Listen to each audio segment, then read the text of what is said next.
mo kí ẹ̀yin èèyàn wa nílé mo kí wa pé àkùdédé àsìkò yé ẹ̀yin tí bá come across this video bóyá ẹ tí rí face wa rí.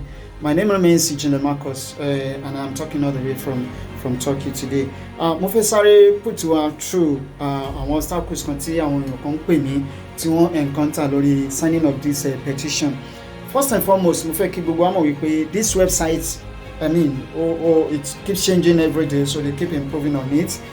That is to show you wípé this particular petition is completely different from every other petition tí ẹ ti sign láti àtẹ̀yìnwá. So they keep working on it so that our lè serve àwọn èèyàn wa better.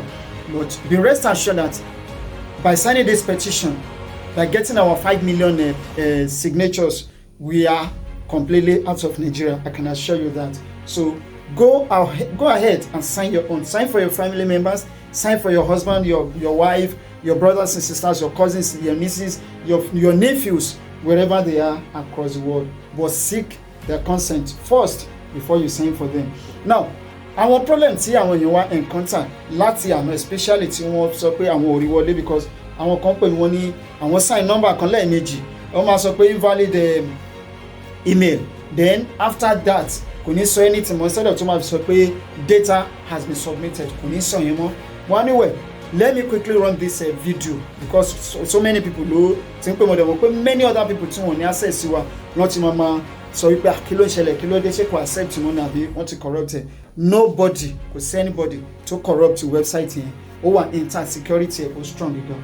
Now, problem tó wà ń bẹ̀ tí àwọn èèyàn wa ò fi resign ni wípé when you come to this website, nǹkan tẹ́ máa rí bẹ̀ lélẹ̀ different pictures ó máa stroll ní orí website yẹn.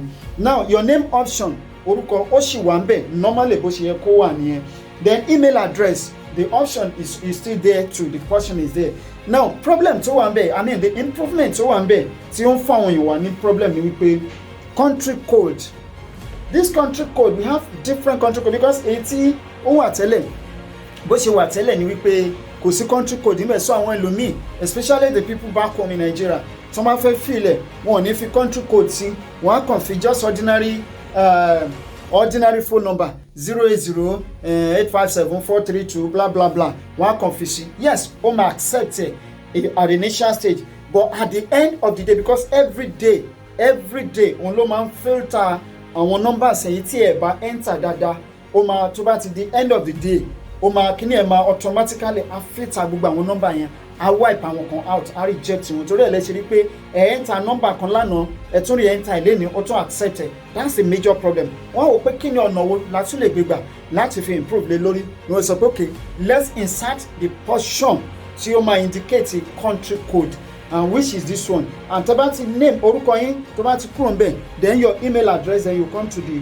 country code, ó máa gbé jáde. When you click on country code, ó máa gbé different options jáde, ṣẹ́tìrí ó ṣe gbé jáde right from Nigeria, Algeria, Andorra, Angola, Anguilla, Antigua, kìnìkan, Argentina, Armenia, and so on and so forth. You just click on the particular country, tẹ́ wà tẹ́ fẹ́ lo number ó lè máa click on.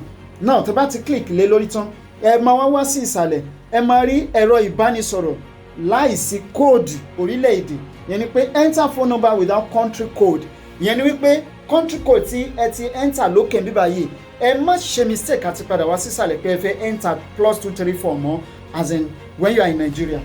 All you need to do is that you start your number with 080. Tó bá jẹ́ 080 ló ti bẹ̀rẹ̀ ní o. For example, phone number, Nigerian phone number means start from 08. So 080-857 blah blah blah blah blah blah. So bó ṣe gbọ́dọ̀ bẹ̀rẹ̀ nìyẹn. Ẹ má omit 0 because ẹ bá omit 0, ẹ bá number mi bẹ̀rẹ̀ pẹ̀lú 080, tí máa wá lọ bẹ̀rẹ̀ pẹ̀lú 808. Ó máa reject automatically, ó kàn máa sọ pé invalid email. Then after that, máa ti click on OK, kò ní sọ anything mọ́. So tí máa enter number yìí repeatedly, the same thing ló máa sọ fún mi. Now, but when you type it completely, 080-857-432 blah blah blah and blah blah blah, ó máa sọ pé invalid email. Then tí bá ti click on it, ó máa sọ pé data has been submitted. Bó ṣe yẹ kí ó rí nìyẹn. So ẹ jọ̀ọ́ ẹ má gbàgbé country code FEC. Then after that country code, then the phone number without code. For example, in Turkey now, number wa bẹ̀rẹ̀ pẹ̀lú 05, so ó gbọ́dọ̀ bẹ̀rẹ̀ pẹ̀lú 05 yẹn, so 05 blah blah blah and so on and so forth. So yóò ṣe ẹ̀kọ́. Then another another thing táwọn èèyàn wá ń pè mí lé lórí ni wípé wọ́n ní ìjìnlẹ̀ táwọn bá ibi gender yẹn or anywhere táwọn bá click ẹ̀ ó máa gbé 2 options jáde, male or female. Àwọn click on female, then àwọn tún wá sísàlẹ̀ níbi age ńgbà táwọn click lórí age kíní female yẹn fade bẹ̀ tó ṣe wá ń bẹ̀ mo ní bó ṣe yẹ kórè nìyẹn, so no cause for alarm. So ẹ̀yin èèyàn wa, this is our visa out of Nigeria, automatic one, so no negotiable. Yoruba nation has come to stay, please. But if you want Yoruba nation, to stand, sign this petition. It's very, very compulsory, very mandatory. Please don't miss it, sign it. Nǹkan tó ṣẹlẹ̀ ní north nísìnyí tó ń bọ́ǹbù railway, tó ń bọ́ǹbù train, tó ń lọ attack everywhere, tó ń lọ attack airport. Don't let that happen in our land. And how do we prevent that from happening? How do we stop it? How do we prevent it at all? Is by signing this petition. Sign it. God bless you.